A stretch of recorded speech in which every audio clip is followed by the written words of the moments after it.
প্রত্যেককে যদি আল্লাহ একটা করে স্বর্ণের পাহাড়ের মালিকও বানিয়ে দেয়, তারা আরো একটা স্বর্ণের পাহাড়ের মালিক হতে চাইবে।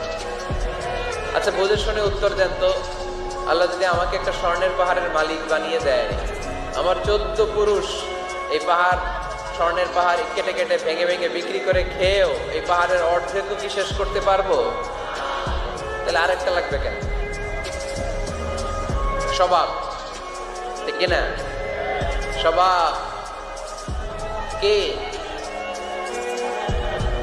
তো একটা স্বর্ণের পাহাড়ের মালিক যদি আমি হই, আমার 14 পুরুষ খেয়েও শেষ করতে পারবে, তারপরেও আমি আরেকটা কেন চাই? স্বভাব। আল্লাহর হাবিব বললেন এটা স্বভাব। ওয়ালাই ইয়ামলা আফাহু ইল্লা তুরাব, কবরের মাটি ছাড়া কোনো কিছুই তার এই জিহ্বাটারে থামাতে পারবে।